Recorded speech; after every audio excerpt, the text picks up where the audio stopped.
नमस्कार दोस्तों, कैसे हैं आप सभी। मैं विष्णु कुमार आप सभी का अपने YouTube चैनल के इस वीडियो पर हार्दिक स्वागत करता हूं। दोस्तों, इस वीडियो में मैं आप लोगों को इंटर बिहार बोर्ड एग्ज़ाम 2025 से संबंधित बायोलॉजी वाले सब्जेक्ट से जुड़े टोटल 70 VVI ऑब्जेक्टिव प्रश्न बताने वाला हूं, जो आप लोगों के फाइनल एग्ज़ाम के लिए बहुत ही महत्वपूर्ण होने वाले हैं। दोस्तों, जैसा कि आप सभी जानते हैं कि कल आप लोगों का बायोलॉजी का एग्ज़ाम है। बिहार के कुल जितने सारे बच्चे हैं वे बच्चे कल बायोलॉजी का एग्ज़ाम देने वाले हैं। जिन जिन बच्चों का बायोलॉजी का पेपर कल 1 फरवरी को है, वे बच्चे इस वीडियो को ध्यान से देखेंगे। इस वीडियो में मैंने बायोलॉजी से संबंधित जिन प्रश्नों को लिया है, ये प्रश्न आपके फाइनल एग्ज़ाम के लिए बहुत ही उपयोगी होंगे। तो चलिए बिना देर किए शुरू करते हैं अपने आज के इस वीडियो क्लासेज को। दोस्तों, यहाँ पर पहला सवाल आप लोग देख सकते हैं, बोला गया है भू जैव रासायनिक चक्र का अर्थ है। आप सभी से पूछा गया है कि भू जैव रासायनिक चक्र का अर्थ क्या है। जल का चक्रण है, किसी परितंत्र में ऊर्जा का चक्रण है, परितंत्र में पोषक तत्वों का चक्रण है, या फिर पौधों में तथा वातावरण के बीच गैसों का चक्रण है। पहला का सही ऑप्शन क्या होगा, आप लोग बताइएगा। पहला का सही ऑप्शन होगा पारितंत्र में पोषक तत्वों का चक्रण। पारितंत्र में पोषक तत्वों का चक्रण है, इसलिए सही आंसर ऑप्शन नंबर सी होगा। आप लोग याद रखिएगा। यहाँ पर आते हैं 2 नंबर के सवाल में। 2 नंबर के सवाल में पूछा गया है निम्नलिखित में से कौन सा पौधा विषैला हृदय ग्लाइकोसाइड उत्पन्न करता है। निम्नलिखित में से ऐसा वह कौन सा पौधा है जो कि विषैला हृदय ग्लाइकोसाइड उत्पन्न करता है। कैक्टस का पौधा, केलोट्रोपिस का पौधा, कॉफ़ी पौधा, या फिर तंबाकू का पौधा। इसमें से कौन सा पौधा होगा, आप लोग बताइएगा। 2 का सही आंसर होगा केलोट्रोपिस का पौधा। केलोट्रोपिस का पौधा ही यहाँ पर विषैला हृदय ग्लाइकोसाइड उत्पन्न करता है, इसलिए सही आंसर ऑप्शन नंबर बी होगा। तीसरा सवाल है निम्नलिखित में से कौन जीवन काल में एक बार प्रजनन करता है। आप सभी बताइए कि निम्नलिखित में से कौन जीवन काल में एक बार प्रजनन करता है। प्रशांत महासागरीय सामान मछली एवं बास, स्तनपायी पक्षी एवं स्तनपायी, या फिर लीची एवं आम। आप लोग बताइए यहाँ पर तीसरा का सही जवाब क्या होगा। तीसरा का यहाँ पर सही जवाब होगा प्रशांत महासागरीय सामान मछली एवं बांस। Right answer option number A होगा। ठीक है, यहाँ पर सही आंसर ऑप्शन नंबर ए होगा। सामन होगा दोस्तों, यहाँ पर हम सामान बोल रहे हैं, सामन होगा, सामन ना। प्रशांत महासागरीय सामन मछली एवं बांस, सामन ना, याद रखिएगा, सामन। ऑप्शन नंबर ए बिल्कुल सही जवाब होगा। 4 नंबर के सवाल में आते हैं। यहाँ पर आप लोगों से पूछा जा रहा है निम्नलिखित में से कौन लघु बीजाणुधानी का हिस्सा नहीं है। इनमें से कौन लघु बीजाणुधानी का हिस्सा नहीं है, आप लोग बताएंगे। अंत अस्थिसियम होगा, या टेपिटम होगा, ब्रह्मत्वचा होगा, या बीजांड द्वार होगा। कौन यहाँ पर सही आंसर होगा, तो यहाँ पर 4 का सही आंसर दोस्तों बीजांड द्वार होगा। ऑप्शन नंबर डी 4 का बिल्कुल सही जवाब होगा। ऑप्शन नंबर डी आप लोग याद रखिएगा। 5 नंबर के सवाल में आते हैं। यहाँ पर आप लोगों से पूछा गया है निम्नलिखित में कौन भारी मात्रा में प्रोजेस्टेरोन स्रावित करता है। इनमें से कौन भारी मात्रा में यानी कि बड़ी मात्रा में प्रोजेस्टेरोन स्रावित करता है। तो यहाँ पर 5 का सही आंसर हो जाएगा पीतपिंड। पीतपिंड ना, पीतपिंड ही भारी मात्रा में प्रोजेस्टेरोन स्रावित करता है, इसलिए सही आंसर ऑप्शन नंबर सी होगा। 6 नंबर के सवाल में अगर हम आए तो इसमें कहा गया है निम्नलिखित में से कौन पौधों में कायिक प्रसार के लिए उत्तरदायी नहीं है। निम्नलिखित में से कौन पौधों में कायिक के प्रसार के लिए उत्तरदायी नहीं है। भूस्तरिका होगा, शल्ककंद होगा, परकंद होगा, या फिर मुकुलक होगा। कौन होगा बताएंगे। 6 का यहाँ पर सही आंसर हो जाएगा दोस्तों मुकुलक। क्या होगा, मुकुलक। 6 का right answer option number D होगा। 7 नंबर के सवाल में आने का प्रयास करते हैं। ठीक है, यहाँ पर 7 नंबर का सवाल आपके सामने आ चुका है। यहाँ पर पूछा गया है दोस्तों, गर्भ निरोधक गोली में मौजूद प्रोजेस्टेरोन किस कार्य के लिए होता है? आप लोगों को बताना है गर्भ निरोधक गोली में मौजूद उपस्थित प्रोजेस्टेरोन किस कार्य के लिए होता है? विदलन रोकने के लिए, अंडोत्सर्ग रोकने के लिए, निषेचन को रोकने के लिए, या फिर विदलन और निषेचन को रोकने के लिए? यहाँ पर 7 का राइट आंसर क्या होगा? 7 का यहाँ पर राइट आंसर होगा दोस्तों अंडोत्सर्ग को रोकने के लिए, अंडोत्सर्ग को रोकने के लिए। यहाँ पर सही आंसर ऑप्शन नंबर बी होगा। 8 नंबर के सवाल में आते हैं। यहाँ पर 8 नंबर का सवाल है दोस्तों, द्विसंकर परीक्षात्र संकरण अनुपात क्या है? द्विसंकर परीक्षात्र संकरण अनुपात क्या है बताएंगे। यहाँ पर 8 का सही आंसर क्या होगा? 8 का यहाँ पर सही आंसर होगा 1:1:1:1, यानी कि ऑप्शन नंबर सी आपका करेक्ट जवाब होगा। ठीक है, 9 नंबर के क्वेश्चन में आते हैं। इसमें आप लोगों से पूछा गया है डीएनए तथा आरएनए समान है। डीएनए तथा आरएनए किसके लिए समान है बताइए? द्विगुणन में सक्षम होने के नाते, समान शर्करा होने के कारण, न्यूक्लियोटाइड के बहुलक होने के नाते, या फिर समान पायरिमिडीन क्षार होने के कारण। 9 का राइट आंसर क्या होगा? 9 का राइट आंसर होगा दोस्तों न्यूक्लियोटाइड के बहुलक होने के नाते। सही आंसर ऑप्शन नंबर सी होगा। 10 नंबर के सवाल में है बूंद संक्रमण क्या है? बूंद संक्रमण सिफिलिस है, टेटनस है, टाइफाइड है, या फिर निमोनिया है? तो 10 का यहाँ पर सही आंसर हो जाएगा दोस्तों निमोनिया। 10 का right answer option number D होगा। आप लोग याद रखिएगा बूंद संक्रमण एक प्रकार का निमोनिया रोग है, इसलिए सही आंसर ऑप्शन नंबर डी होगा। 11 नंबर के सवाल में है भोजन की विषाक्तता किनके कारण होती है? भोजन की विषाक्तता किनके कारण होती है? राइजोबियम के कारण, या फिर यहाँ पर मैं नीचे करके आप लोगों को बताता हूँ एजोटोबैक्टर के द्वारा, या फिर लैक्टोबैसिलस द्वारा, या फिर कोलोस्ट्रिडियम के द्वारा। 11 का सही आंसर क्या होगा? 11 का सही आंसर होगा कोलोस्ट्रिडियम के द्वारा, ऑप्शन नंबर डी। 11 का सही आंसर ऑप्शन नंबर डी होगा। यहाँ पर दोस्तों चलते हैं हम लोग 12 नंबर के सवाल में। पूछा गया है भू जैव रासायनिक चक्र का अर्थ है। भू जैव रासायनिक चक्र का अर्थ क्या होता है बताएंगे आप लोग? जल का चक्रण होता है, किसी पारितंत्र में ऊर्जा का चक्रण होता है, पारितंत्र में पोषक तत्वों का चक्रण होता है, या फिर पौधों में तथा वातावरण के बीच गैसों का चक्रण होता है। तो 12 का यहाँ पर सही आंसर ऑप्शन नंबर सी होगा।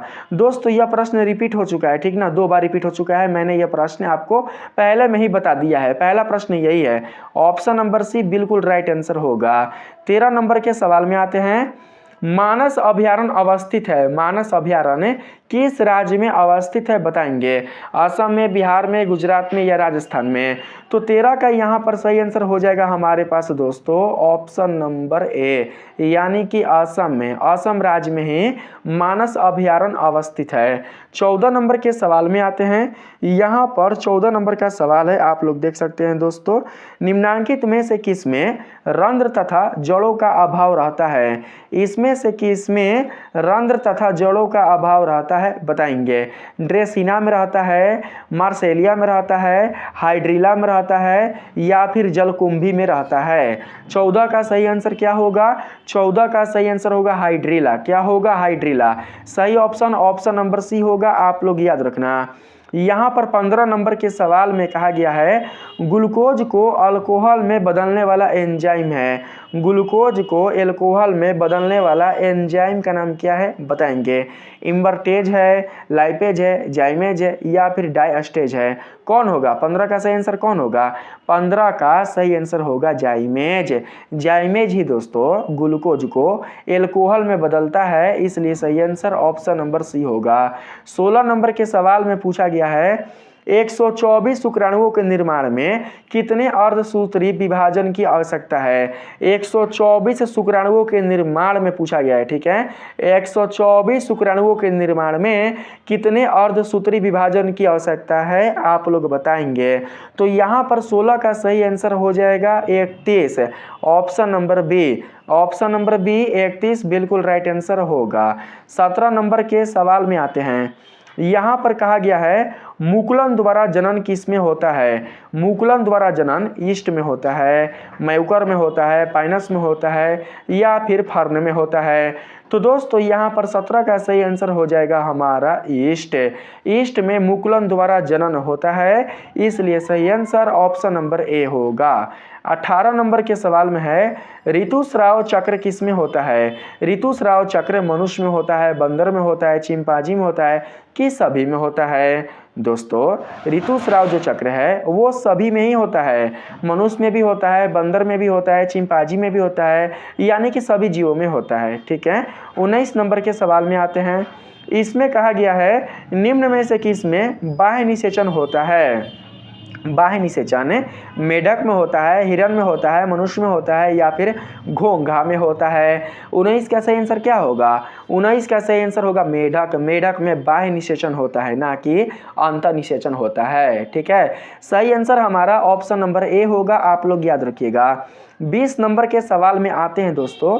यहाँ पर 20 नंबर के सवाल में पूछा गया है शरीर के बाहर होने वाले निषेचन को क्या कहते हैं? शरीर के बाहर जो निषेचन की क्रिया होती है उसे इन विट्रो कहा जाता है या फिर इन विवो कहा जाता है या फिर ए और बी दोनों कहा जाता है? 20 का सही जवाब होगा दोस्तों क्या? तो इन विट्रो। शरीर के बाहर होने वाले निषेचन को इन विट्रो कहा जाता है, इसलिए 20 का सही आंसर ऑप्शन नंबर ए होगा।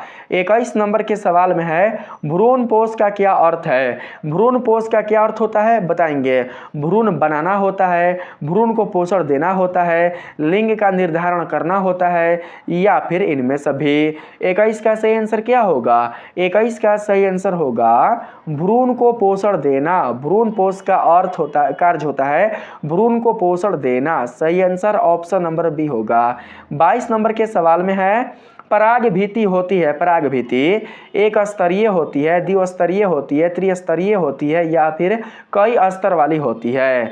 परागभिति दोस्तों त्रिस्तरीय होती है। कौन सी होती है? तो त्रिस्तरीय। ऑप्शन नंबर यहाँ पर दोस्तों परागभिति के लिए आपका हो जाएगा ऑप्शन नंबर दोस्तों, या परागभिति है ना, परागभिति के लिए ऑप्शन नंबर बी होगा, द्विस्तरीय। परागभिति के लिए द्विस्तरीय होगा, option number B right answer होगा, याद रखिएगा। 23 नंबर सवाल में है परागण हो सकते हैं। परागण किस में हो सकते हैं? गैमेटोफाइट में हो सकते हैं या फिर दोस्तों सजावटी में हो सकते हैं या फिर एलर्जी कारक में हो सकते हैं या फिर सभी में हो सकते हैं? 23 का सही आंसर हो जाएगा ऑप्शन नंबर सी, एलर्जी कारक में। एलर्जी कारक में ऑप्शन नंबर सी बिल्कुल राइट आंसर होगा। 24 नंबर के सवाल में अगर हम आए तो इसमें कहा गया है वायु परागित पुष्प सामान्यतः होते हैं। वायु परागित पुष्प सामान्यतः क्या होते हैं? आकर्षक, छोटे, रंगहीन या फिर दोस्तों छोटे और रंगहीन? बताइए 24 का सही आंसर क्या होगा? 24 का सही आंसर होगा छोटे एवं रंगहीन। छोटे है बी में, रंगहीन है ऑप्शन नंबर सी में, इसलिए ऑप्शन नंबर डी हमारा राइट आंसर होगा। यहाँ पर दोस्तों हम चलते हैं अब 25 नंबर के क्वेश्चन में। 25 नंबर का सवाल है बीजांड विकसित होकर क्या बनाता है?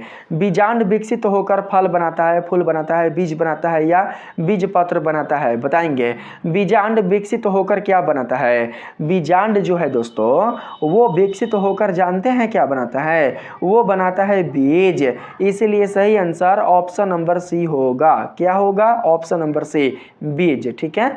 26 नंबर के सवाल में आते हैं एनाट्रोपस बीजांड होता है कैसा? बताइए सीधा, उल्टा या फिर टेढ़ा? एनाट्रोपस बीजांड कैसा होता है? एनाट्रोपस बीजांड की आकृति कैसी होती है? एनाट्रोपस बीजांड की जो आकृति होती है वो होती है उल्टा। सही आंसर ऑप्शन नंबर बी होगा। 27 नंबर के सवाल में है ग्रेफियन पुटिका पाई जाती है। ग्रेफियन पुटिका स्तनियों के वृषण में पाई जाती है, मेढक के अंडाशय में पाई जाती है, तिलचट्टा के अंडाशय में पाई जाती है, या फिर स्तनियों के अंडाशय में पाई जाती है। केस में ग्रेफियन पुटिका पाई जाती है, आप लोग बताएंगे। 27 का यहाँ पर सही आंसर ऑप्शन नंबर डी होगा, स्तनियों के अंडाशय में पाई जाती है। कौन? तो ग्रेफियन पुटिका, याद रखिएगा। 28 नंबर सवाल है, नर हार्मोन्स की उत्पत्ति कहाँ से होती है? नर हार्मोन्स, ठीक है, नर हार्मोन्स जो है उनकी उत्पत्ति कहाँ से होती है? अंडाशय से, शुक्राणु से, वृक्क या फिर वृषण से। तो 28 का यहाँ पर राइट आंसर हो जाएगा दोस्तों वृषण। वृषण से ही नर हार्मोन्स की उत्पत्ति होती है। सही आंसर ऑप्शन नंबर सी होगा। यहाँ पर 29 नंबर सवाल है, सहेली क्या है? सहेली क्या है दोस्तों? सहेली, बाप रे कैसा कैसा नाम है। सहेली क्या है बताएंगे आप लोग? सहेली गर्भधारण की मुख्य गोली है, नॉन स्टेरॉयडल गोली है, मानव मादा के लिए मुख्य गर्भ निरोधक गोली है। क्या है आप लोग बताएंगे? या फिर बी तथा सी दोनों है। 29 का सही आंसर ऑप्शन नंबर डी होगा। बी और सी दोनों है। बी में है नॉन स्टेरॉयडल गोली और सी में है मानव मादा के लिए मुख्य गर्भ निरोधक गोली। तो यहाँ पर ऑप्शन नंबर डी हमारा राइट आंसर होगा, आप लोग याद रखिएगा। यहाँ पर 30 नंबर के सवाल में है, मेंडल ने कार्य किया किस पर? खाद्य मटर पर, जंगली मटर पर, उद्यान मटर पर, या फिर इनमें से कोई नहीं। दोस्तों आप सभी जानते हैं कि मेंडल ने कार्य किया था किस पर? तो उद्यान मटर पर। मर्डर नहीं जी, मटर पर। मिस्टेक से हमसे गलती से बोला गया दोस्तों, माफ़ी चाहते हैं। ठीक है, बोलते बोलते थोड़ा सा जबान है तो दोस्तों थोड़ा सा जबान गलती सलती निकल जाता है, मटर होगा। ठीक है, माफ़ी चाहते हैं आप लोग से। ऑप्शन नंबर सी 30 का बिल्कुल सही आंसर होगा। ठीक है, ऑप्शन नंबर सी उद्यान मटर पर। ठीक है, यहाँ पर बात करते हैं 31 नंबर के सवाल में। कहा गया है क्रॉसिंग ओवर किस अवस्था में होता है? क्रॉसिंग ओवर लेप्टिन अवस्था में होता है, या फिर दोस्तों साइटोकाइनेसिस अवस्था में होता है, या फिर पैक्टिन में होता है, या फिर डायकोनेसिस अवस्था में होता है। आप लोगों को अवस्था का नाम बताना है। 31 का सही जवाब क्या होगा? 31 का सही जवाब पैक्टिन होगा, पैकाटिन। सही आंसर ऑप्शन नंबर सी होगा, आप लोग याद रखिएगा। 32 नंबर सवाल है आपका, टिट्रिकम एस्टिबम क्या है? टिट्रिकम एस्टिबम क्या है? ट्रिप्लोइड है, या फिर टेट्राप्लोइड है, या फिर हेक्साप्लोइड है, या फिर डिप्लोइड है। यहाँ पर 32 का सही जवाब क्या होगा? 32 का सही जवाब होगा दोस्तों hexaploid. Right answer option number C होगा। 33 नंबर सवाल में है, 33 नंबर के सवाल में, एक क्रॉस में 1:2:1 का अनुपात क्या दर्शाता है? एक क्रॉस में 1:2:1 का अनुपात क्या दर्शाता है? आप लोग बताएंगे। यहाँ पर 33 का सही आंसर हो जाएगा प्रभाविता। प्रभाविता दर्शाता है। ठीक है, इसलिए right answer option number A होगा। एक क्रॉस में 1:2:1 का अनुपात प्रभाविता को दर्शाता है, इसलिए सही जवाब ऑप्शन नंबर ए होगा। 34 नंबर सवाल है, मनुष्य में गुणसूत्र की संख्या है। मनुष्य में गुणसूत्र की संख्या 44 + XX है, 44 + XY है, 46 + XY है, या फिर 46 + XX है। 34 का सही आंसर हो जाएगा ऑप्शन नंबर बी 44 + XY। मनुष्य में गुणसूत्रों की संख्या 44 + XY है, इसलिए right answer option number B होगा। 35 नंबर के सवाल में है दोस्तों, टोबैको मोजेक विषाणु का अनुवांशिक पदार्थ निम्नलिखित में से कौन सा है? 35 का सही आंसर बताएंगे? बताइए दोस्तों 35 का राइट आंसर। 35 का राइट आंसर हमारा हो जाएगा यहाँ पर RNA के एक कुंडलनी। यहाँ पर सही आंसर ऑप्शन नंबर बी होगा, RNA के एक कुंडलनी। ठीक है, आप लोग याद रखिएगा। यहाँ पर 36 नंबर के सवाल में अगर चलें तो इसमें बोला गया है दोस्तों, निम्न में से डीएनए में कौन से प्यूरिन बेस है? प्यूरिन बेस किस डीएनए में है बताएंगे? यहाँ पर राइट ऑप्शन क्या होगा? एडेनिन और साइटोसिन होगा, साइटोसिन और थायमिन होगा, एडेनिन और गुआनिन होगा, या इनमें से कोई नहीं। तो 36 के लिए राइट आंसर हमारे पास हो जाएगा एडेनिन और गुआनिन। सही आंसर ऑप्शन नंबर सी होगा, एडेनिन और गुआनिन। ठीक है, यहाँ पर 37 नंबर के अगर सवाल को देखें तो इसमें कहा गया है डार्विन फिंचेज इनमें से किसका उदाहरण है? डार्विन फिंचेज इनमें से किसका उदाहरण है? संयोजन कड़ी का, अनुकूली विकिरण का, अभिसारी क्रम विकास का, या फिर औद्योगिक मेलेनिज्म का। 37 का सही आंसर बताएंगे आप लोग। 37 का सही आंसर होगा दोस्तों ऑप्शन नंबर बी, अनुकूली विकिरण। ऑप्शन नंबर बी 37 का बिल्कुल सही जवाब होगा। 38 नंबर सवाल है, नई प्रजातियों के निर्माण का महत्वपूर्ण कारक है। नई प्रजातियों के निर्माण का महत्वपूर्ण कारक प्रतियोगिता है, उत्परिवर्तन है, विलगन है, निरंतर विविधता है। बताएंगे 38 का राइट ऑप्शन। 38 का राइट ऑप्शन हो जाएगा ऑप्शन नंबर डी, निरंतर विविधता। ऑप्शन नंबर डी बिल्कुल राइट आंसर होगा। 39 नंबर के सवाल में है, विषाणु का अध्ययन किस शाखा में किया जाता है? विषाणु का अध्ययन किस शाखा में किया जाता है आप लोग बताएंगे। शाखा का नाम बताएंगे दोस्तों आप लोग यहाँ पर।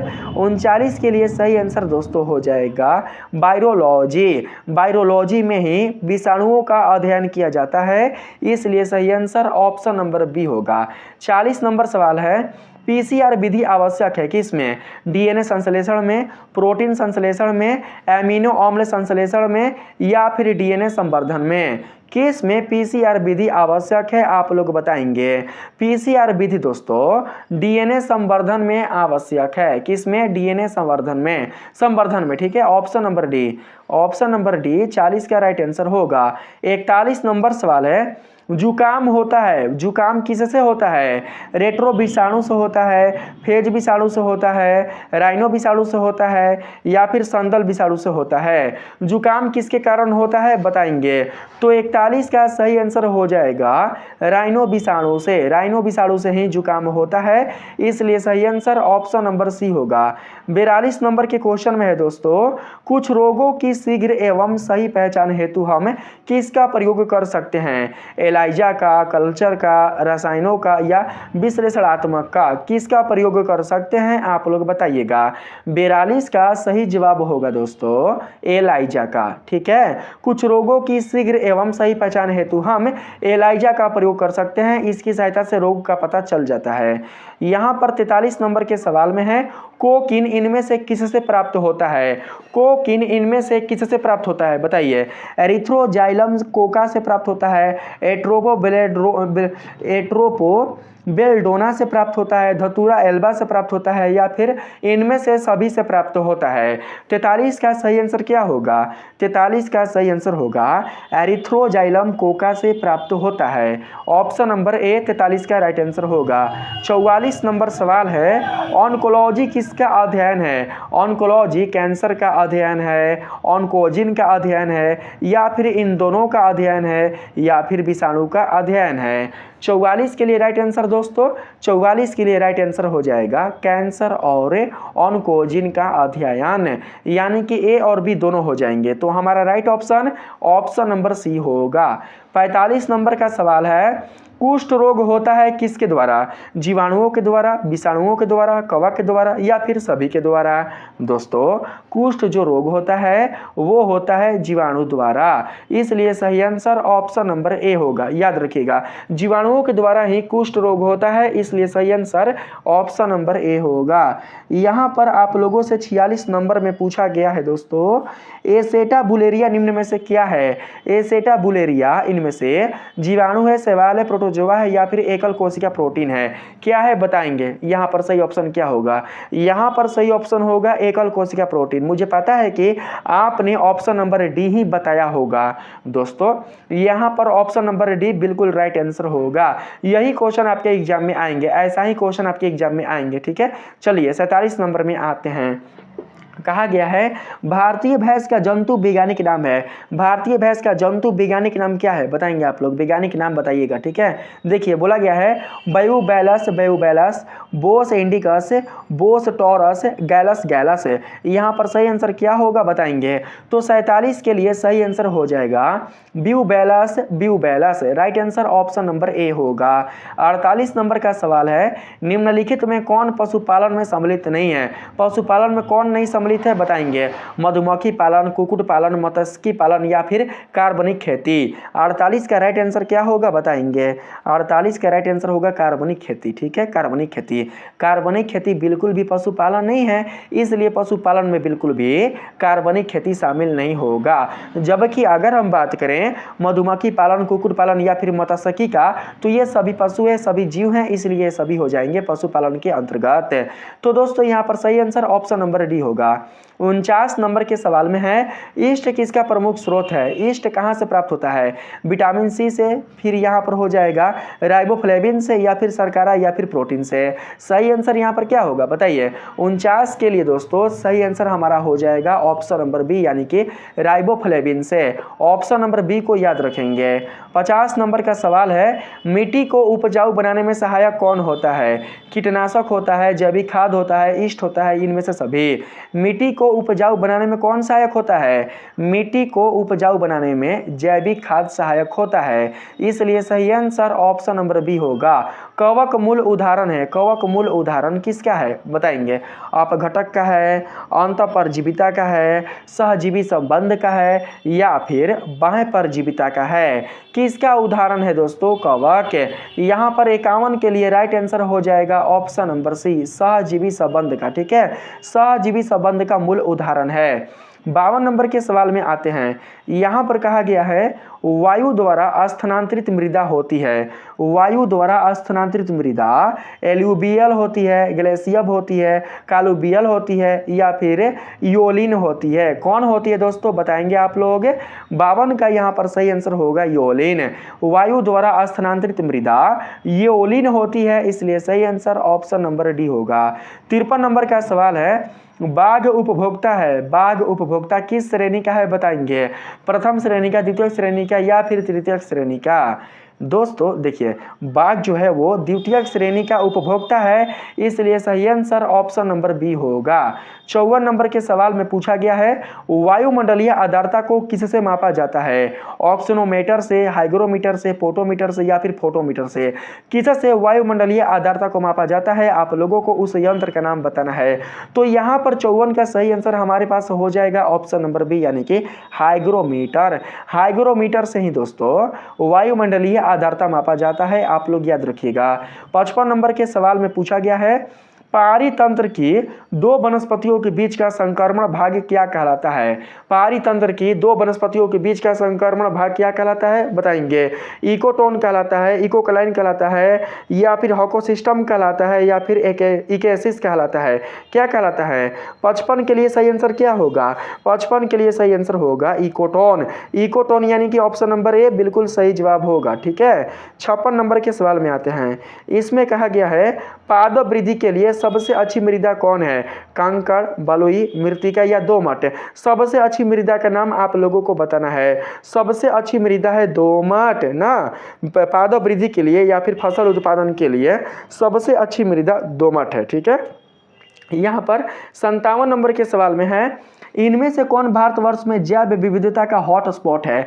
हॉटस्पॉट कौन है बताइए? इनमें से कौन भारतवर्ष में जैव विविधता का हॉटस्पॉट है? तो यहाँ पर दोस्तों 57 के लिए सही आंसर हो जाएगा ऑप्शन नंबर सी, यानी कि पश्चिमी घाट। पश्चिमी घाट ही भारतवर्ष में जैव विविधता का हॉटस्पॉट है। इसी घाट से जैव विविधता भारतवर्ष में चलती है, इसलिए सही आंसर ऑप्शन नंबर सी होगा। यहाँ पर अब आते हैं 58 नंबर में। इसमें पूछा गया है, डोडो है। डोडो एक पक्षी है जो कि बताना है कि क्या है? विलुप्त प्रजाति है, संकटग्रस्त प्रजाति है, या फिर आपत्तिग्रस्त प्रजाति है? तो 58 का सही आंसर दोस्तों हो जाएगा विलुप्त प्रजाति। विलुप्त प्रजाति है कौन? तो डोडो पंछी, जो कि मॉरिशस का है, मॉरिशस में देखने को मिलता है। इसे मॉरिशस का पक्षी भी कहा जाता है, मॉरिशस का डोडो पक्षी। सही आंसर ऑप्शन नंबर ए होगा। 59 नंबर सवाल है, भोपाल गैस त्रासदी किस गैस के रिसाव से हुई? पैन के, स्मोक से, मिथाइल आइसोसाइनेट से, या फिर सल्फर डाइऑक्साइड से? 59 का सही आंसर क्या होगा? 59 का सही आंसर होगा मिथाइल आइसोसाइनेट से। मिथाइल आइसोसाइनेट से ही भोपाल गैस त्रासदी दोस्तों हुआ था, इसी गैस के कारण, इसलिए सही आंसर ऑप्शन नंबर सी होगा। 60 नंबर का सवाल है, बायोगैस में होते हैं। बायोगैस में क्या होते हैं बताइए? तो बायोगैस में दोस्तों मेथेन के साथ साथ कार्बन डाइऑक्साइड और हाइड्रोजन सल्फाइड भी होते हैं, इसलिए इनमें से सभी आपका राइट आंसर होगा। ठीक है, यहाँ पर 61 नंबर के सवाल में आते हैं। यहाँ पर पूछा गया है, नाइट्रोजन स्थिरीकरण में मुख्य भूमिका कौन निभाते हैं? नाइट्रोजन स्थिरीकरण में मुख्य भूमिका नॉन स्टॉक निभाते हैं, एनाबोएना निभाते हैं, नीलहरित शैवाल निभाते हैं, या फिर ये सभी ही निभाते हैं? 61 का सही आंसर हो जाएगा दोस्तों, इनमें से सभी ही निभाते हैं नाइट्रोजन के स्थिरीकरण में। ठीक है, तो यहाँ पर right answer option number D होगा। 62 नंबर के सवाल में कहा गया है, वैसे बैक्टीरिया का समूह जो सेलुलोज पदार्थों पर अवायवीय वृद्धि करते हैं तथा अवायवीय आजंक संपाचरित तथा पशुओं के प्रथम आमाशय में पाए जाते हैं क्या कहलाते हैं? मिथेनोजन कहलाते हैं, प्लाज्मालोजन कहलाते हैं, इम्यूनोजन कहलाते हैं, या इनमें से कोई नहीं। तो 62 के लिए सही आंसर हो जाएगा दोस्तों मिथेनोजन। क्या होगा? मिथेनोजन। सही आंसर ऑप्शन नंबर ए होगा, मिथेनोजन ना, आप लोग याद रखिएगा। 63 नंबर के सवाल में है क्लोरेला निम्न में से क्या है? क्लोरेला विषाणु है, जीवाणु है, या फिर प्रोटोजोआ है? क्या है आप लोग बताएंगे? क्लोरेला दोस्तों जो है वो एक प्रकार का एकल कोशिका प्रोटीन है, एकल कोशिका प्रोटीन। तो सही आंसर ऑप्शन नंबर डी होगा। 64 नंबर के सवाल में है पोषक डीएनए से संबंध विषाणु जीनोम कहलाता है। पोषक डीएनए से संबंध जीवाणु जीनोम क्या कहलाता है? प्रोफेज, प्रोफाज, या फिर बैक्टीरियोफेज क्या कहलाता है बताएंगे? तो 64 का यहाँ पर राइट आंसर हो जाएगा दोस्तों option number B, prophase. Option number B को याद रखेंगे। 65 नंबर के सवाल में है रेस्ट्रिक्शन एंजाइम है। रेस्ट्रिक्शन एंजाइम कौन है बताइए? इको आरआई है, या फिर बाम एचआई है, या हिंड दोस्तों थर्ड है, या फिर इनमें से सभी कौन है? यहाँ पर कौन है बताएंगे आप लोग? तो 65 के लिए सही आंसर हो जाएगा दोस्तों यहाँ पर इनमें से सभी। ठीक है, रेस्ट्रिक्शन एंजाइम ये सभी हो जाएंगे। Option number D right answer होगा। 66 नंबर सवाल है किसी भी जीन की अनभिव्यक्ति इनमें से किसके द्वारा संपादित होती है? किसी भी जीन की अनभिव्यक्ति इनमें से किसके द्वारा संपादित होती है बताएंगे? छोटा व्यक्तिकारी आरएनए द्वारा, या फिर एंटीसेंस आरएनए एक द्वारा, या फिर ये भी दोनों द्वारा। यानी कि दोस्तों यहाँ पर आप लोगों का ऑप्शन नंबर सी सही होगा, या फिर ऑप्शन नंबर डी सही होगा बताएंगे। 66 का सही आंसर क्या होगा? 66 के लिए राइट आंसर हो जाएगा option number B, antisense RNA द्वारा। ठीक है, ऑप्शन नंबर बी को याद रखेंगे। 67 नंबर के सवाल में अगर हम आए तो इसमें कहा गया है रिकाम्बिनेट डीएनए तकनीकी की खोज किसने की? रिकाम्बिनेट डीएनए तकनीकी की खोज करने वाले कौन थे? हरगोबिंद खुराना थे, जेम्स डी वाटसन थे, एस कोहन वे एच बोयर थे, या फिर सटन वो एवरी थे? कौन थे बताइए? 67 का सही आंसर क्या होगा? 67 का सही आंसर होगा एस कोहन व एच बोयर। सही आंसर ऑप्शन नंबर सी होगा। 68 नंबर के सवाल में है लेक ओप्रोन किसका प्रतिनिधि है? लेक ओप्रोन किसका प्रतिनिधि है? अनुदेशी जीन क्रियाविधि का, दमनकारी जीन क्रियाविधि का, गृह संचालन जीन संरचना का, या फिर इनमें सभी का? तो 68 का सही आंसर हो जाएगा दोस्तों यहाँ पर दमनकारी जीन क्रियाविधि का, दमनकारी जीन क्रियाविधि ही 68 का राइट आंसर होगा, आप लोग याद रखिएगा। 69 नंबर के सवाल में अगर हम चलें तो इसमें कहा गया है निम्न में से अकार्बनिक पदार्थों का प्रयोग करते हैं किसके लिए? स्वपोषी के लिए, अपघटक के लिए, मृतजोबी के लिए, या फिर विषमपोषी के लिए? बताएंगे आप लोग यहाँ पर सही ऑप्शन। सही ऑप्शन क्या होगा? सही ऑप्शन होगा स्वपोषी। अकार्बनिक पदार्थों का प्रयोग स्वपोषी के लिए किया जाता है, इसलिए right answer option number A होगा।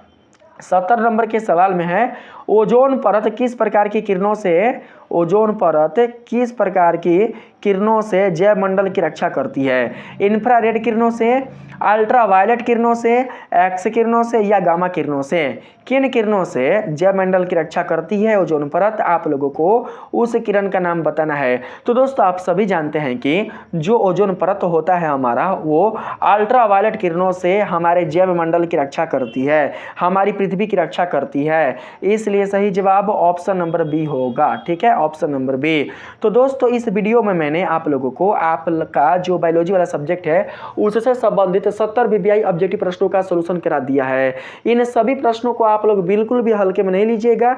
ये प्रश्न दोस्तों आपके एग्जाम में आएंगे तो आएंगे। कल जब आप लोग एग्जाम देने के लिए जाइएगा ना तो वहां पर आप लोग देख लीजिएगा मैंने जो भी दोस्तों आपके सामने ऑब्जेक्टिव प्रश्न प्रस्तुत किया है इसमें से कोई ना कोई प्रश्न आपके एग्जाम में अवश्य आएंगे। मैं एक प्रश्न की बात नहीं कर रहा, मैं बहुत सारे प्रश्न की बात कर रहा हूं, 10+ प्रश्न की बात कर रहा हूं। 10+ ही दोस्तों ऑब्जेक्टिव प्रश्न आपके एग्जाम में आ सकते हैं। अब बाकी रहा दोस्तों अगर आपको दोस्तों मानकर चलते हैं, अगर और भी दोस्तों आप लोगों को 35 आपको सिलेक्ट करना है, 35 को आप लोगों को साइन करना है, 35 को आप लोगों को रखना ही है, 10 दोस्तों आ ही जाएगा, 10+ से आएगा। अब बाकी दोस्तों आप लोग क्या कर सकते हैं 10-15 आप अपने से मार सकते हैं, अपने से आप टिकअप कर सकते हैं। ठीक है, बहुत अच्छे से आपका एग्जाम जाएगा, इसके लिए बिल्कुल भी आप लोगों को टेंशन नहीं लेनी है, ठीक है। बस आप लोग क्या कीजिएगा, आप लोग अब अपना सब्जेक्टिव वाला जो दोस्तों आप लोगों का जो क्वेश्चन है उसे कंप्लीट कर लीजिएगा। ऑब्जेक्टिव के जो भी क्वेश्चन है वो मैंने आप लोगों के लिए कंप्लीट करा दिया है। सब्जेक्टिव के जो भी क्वेश्चन होंगे उसे आप लोग अच्छे से कंप्लीट कर लीजिएगा। वीडियो अगर पसंद आया हो तो वीडियो को एक लाइक जरूर से कीजिएगा। चैनल पर नए हो तो चैनल को सब्सक्राइब करना बिल्कुल भी नहीं भूलिएगा। मिलते हैं फिर से एक नए वीडियो के साथ, तब तक के लिए धन्यवाद।